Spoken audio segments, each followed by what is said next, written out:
ನಂಜನಗೂಡು ನಗರದ 4ನೇ ವಾರ್ಡಿನ ಚಿನಿವಾರಕಟ್ಟೆ ಬೀದಿಯಲ್ಲಿ ಚರಂಡಿ ನೀರು ಸರಾಗವಾಗಿ ಹೋಗುವಂತೆ ಮಾಡಲು ನಗರಸಭೆ ಅಧಿಕಾರಿಗಳು 1 ವಾರದ ಹಿಂದೆ ಪರಿಶೀಲನೆ ನಡೆಸಿ ಮ್ಯಾನ್ಹೋಲ್ ಸ್ವಚ್ಛ ಮಾಡಲು ಗುಂಡಿ ತೆಗೆಸಿದ್ದು ವಾರ ಕಳೆದರೂ ಯಾವುದೇ ಕೆಲಸವಾಗಿಲ್ಲ. ಗುಂಡಿಯ ಸುತ್ತಮುತ್ತ ಸಾರ್ವಜನಿಕರ ಸುರಕ್ಷತೆಗಾಗಿ ಯಾವುದೇ ಸೂಚನಾ ಫಲಕಗಳನ್ನು ಅಳವಡಿಸಿಲ್ಲ.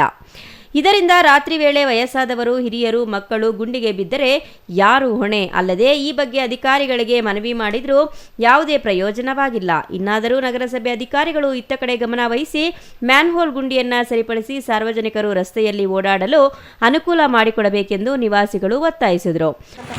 ಕರ್ನಾಟಕ ರಾಜ್ಯ ಮಾಹಿತಿ ಹಕ್ಕು ಕಾರ್ಯಕರ್ತರ ವೇದಿಕೆ ರಾಜ್ಯ ಪ್ರಧಾನ ಕಾರ್ಯದರ್ಶಿ.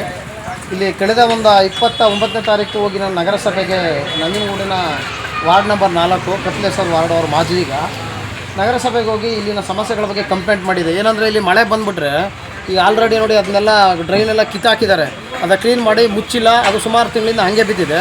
ಹಾಗಾಗಿ ಚಪ್ಪಡಿಗಳೆಲ್ಲ ಒಳಗಡೆ ಬಿದ್ದೋಗಿರೋದ್ರಿಂದ ಅದು ನಗರಸಭೆಯವ್ರು ಯಾರು ಕ್ಲೀನ್ ಮಾಡೋರು ಬಂದು ಮಾಡಿಲ್ಲ. ನಗರಸಭೆ ಕಮಿಷನರು ತಲೆ ಕೆಡಿಸ್ಕೊತಾ ಇಲ್ಲ. ಅವತ್ತು ಇಂಜಿನಿಯರ್ ಕರ್ಕೊಬಂದಿದ್ದೀನಿ ಸ್ಪಾಟ್ಗೆ, ಇದು ಮ್ಯಾನ್ವಲ್ ಓಪನ್ ಮಾಡಿಸ್ತೀನಿ, ಇದನ್ನೆಲ್ಲ ನೀರೆಲ್ಲ ಆಚೆ ಕಡಿಸ್ತೀನಿ ಅಂತ ಹೇಳಿದ್ರು.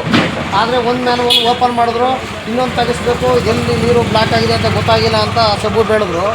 ಇಲ್ಲಿ ಮಳೆ ಏನಾದ್ರು ಬಂದುಬಿಟ್ರೆ ಈ ಒಳಗಡೆ ಹೋಗೋ ರಸ್ತೆ ಇದೆಯಲ್ಲ, ಈ ಕಂಬ ಹೆಚ್ಚು ಕಡಿಮೆ 4 ಕಡೆ ನೀರು ಬ್ಲಾಕ್ ಆಗುತ್ತೆ, ನೀರು ಆಚೆ ಕಡೆ ಎಳೆಯಲ್ಲ. ಇಲ್ಲಿ ವಾಸ ಮಾಡ್ತಾನಂತ ಮನೆ ಕಿಟಕಿ ಗೇಟ್ ಒಳಗೆಲ್ಲ ನೀರು ಹೋಗುತ್ತೆ.